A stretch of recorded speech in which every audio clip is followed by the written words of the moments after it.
Behold, Oregon's football stadium, at the request of my brother.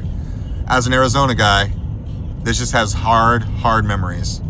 But hey, we beat him a couple times and I'll take that. Welcome back, everybody. We are doing some family things running around today, picking up some stuff, doing some shopping, and visiting our dad. Did all that off camera, but now we're gonna go to a place I kind of want to look at and shop. And you know what I do on this channel, comics. So whenever I travel to a new place, I love to check out the local comic book shops. And we're going to Nostalgia Collectibles here in Eugene, Oregon. Now, I haven't been to Eugene, Oregon, like walking around in probably 25, 30-ish years. And I haven't been here since I started collecting comics 15 years ago. So I'm really excited to see the shop, and it looks like just my style. It's got the sun-faded posters on the outside and a lot of books to look at. And my brother and sister are nice enough to come be nerd with me. They don't know what they're getting into, but they're about to find out. So books purchased, but not all for me. Let me show you what we got. So for me, I purchased a cheap book, but a fun book. I got actually Jungle Action #1. As you know, at number 6, that's where the Black Panther took over. And that's something I just purchased recently, if you saw that video. But this one is really beat up, less than a great Raiders copy. It's seen better days. But for $5 and no sales tax in Oregon, how do I say no? But for my friends over at Presidio Comics, I picked up Watchmen 1 through 12 and Batman Year 1, 1 through 4, so both complete sets, for a total of $98. You can't really go wrong with that. But I'll be the first one to say, the shop was a cutesy little shop. It was mostly toys, modern comics, but it was definitely a traditional comic book shop vibe, where I felt like the guy running it was kind of annoyed that we were there. And there's two kinds of places in the world for comic books. There's that type of shop where they're like, oh, why are you here? Why are you bothering me? Then the guy that's overly talkative and judges every purchase you make. But I like those guys because they're willing to talk and negotiate. This store didn't really have a whole lot of books in my wheelhouse, the graded books and Silver Age, Golden Age. But I was glad we stopped by because we got some good deals that our friends are definitely going to enjoy. And I picked up a book that I think is kind of fun. I will, maybe next time. Now on with the rest of our day. We are going to a place called Killer Burgers, and there's a burger on there that looks killer. They're judging me, but I will convert the non-believers. Here in downtown Eugene, this is like my block of food. You got Sushi Soul, a Voodoo Donuts, a pizza shop, and then the Killer Burger place right down the road. That's what I'm mostly excited to show you guys, but it's gotta be quick because this is dying. Here we are, trying out Killer Burger, and specifically what we're trying out is this guy right here. The peanut butter bacon burger with pickles. Here we are, their Killer Peanut Butter Bacon Burger. Let's give it a try. I'm not gonna lie, they already get negative points for putting onions on it. Who puts onions on? Well, whatever, we won't go there, but let's try it. It's okay. I'd like more peanut butter. There should be lots of peanut butter. There's barely any peanut butter, but I'll take it. I'll give it a solid 7 out of 10. Not bad. So the burger was okay, but if we're gonna be out and about, if we're gonna eat some junk food, we might as well go the full 9. And by that, Voodoo Donuts. As a diabetic, this place is always gonna be my death.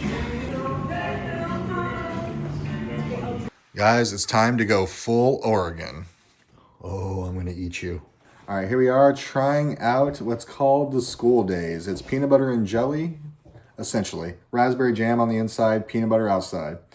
I'm not gonna eat a lot of this right now because blood sugar's a little high, but we're definitely gonna try this. Here we go.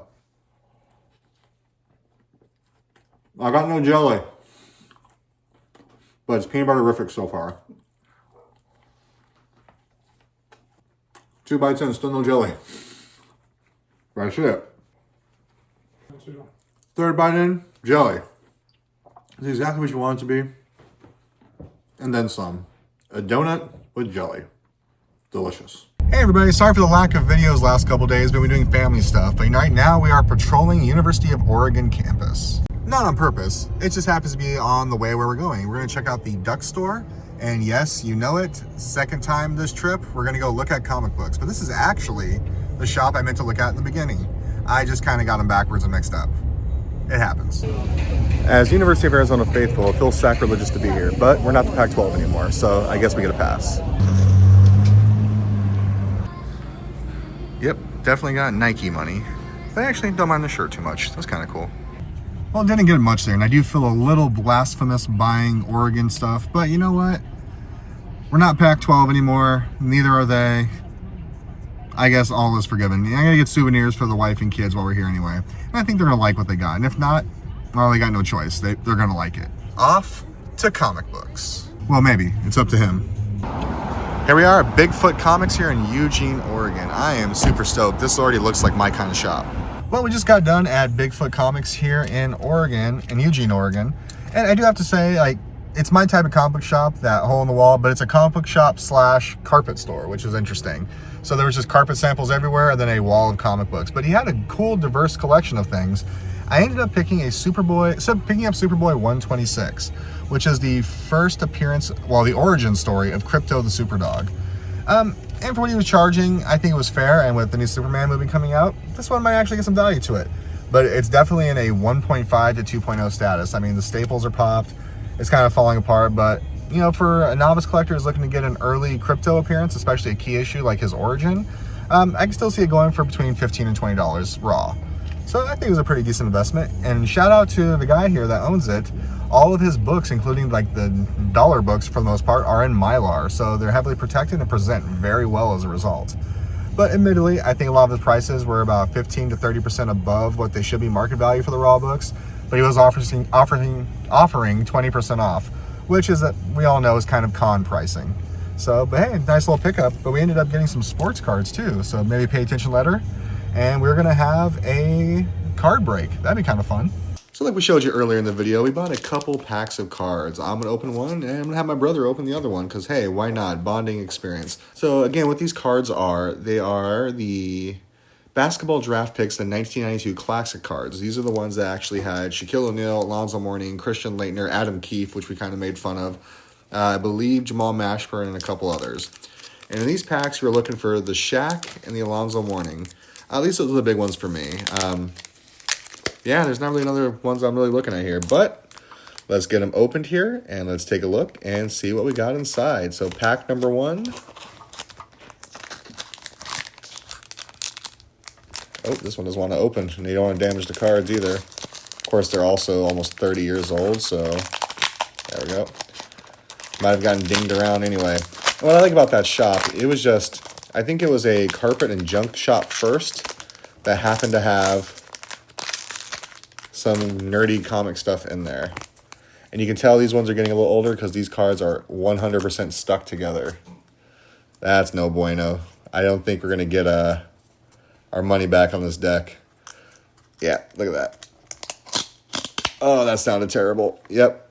See, they're tearing off Don McClain, Adam Keefe. So, hey, there's the Adam Keefe. Oh, yeah, these are ruined cards. Stacey Augman. Oh, that stinks. I want my $8 back. Oh, that sounded terrible. Calvin Telford, who I don't even know. And I'm looking, too. These are actually, I think these aren't the same cards that I have, even though they're both 92 Classics. Oh, that sounded terrible. Byron Houston.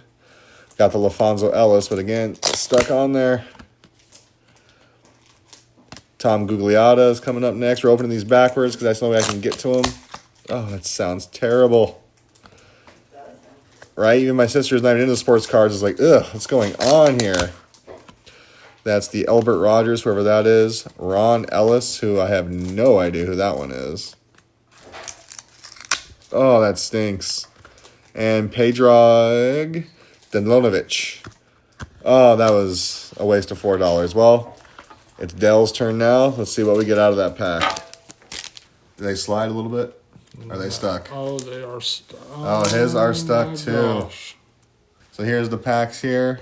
And we're not going to do them on the break part because we're having to tear them apart. Another Ron Ellis. So we're getting a lot of the same cards. Tracy Murray. Ew. One of those UCA players we all hated when we were younger. And realistically, I didn't have a reason to hate him. I just didn't like him. Ryan Singleton. Oh, we did get the Christian Laettner. Oh, that sounds killing me. But the Christian Laettner card, which was in better shape, but that would have been a good pull. Even though Christian Laettner didn't amount to much in the NBA, he was still Wooden Award winner on a 2-time championship team. Don McClain, got another Keefe. Yep. So at the time of these cards, too, when they produced them, literally they just came off the conveyor belt and got put into a pack. So you'll see a lot of the same cards in the proper succession. In fact, there's a lot of packs you can open. So you just see what the top card is. You already know if you got one of the valuable key cards in there or not. So literally, Pretty much same pack. I took a pack from the top of the box, the bottom of the box. Because usually that gets you something different. In this case, we got pretty much the same cards, but they're all damaged and ruined. So that was a waste of $8. But it was still fun to open them. Ah, well, you live, you learn. This was a short and sweet video. Thanks for watching. Sorry, we've been busy, so it's not been a lot of production going on. So if you like our stuff, we're going to do more card breaks in the future, but it's mostly comic books, collectibles, and other things. Well, until next time, I'm taking a nap. Bye-bye, everybody.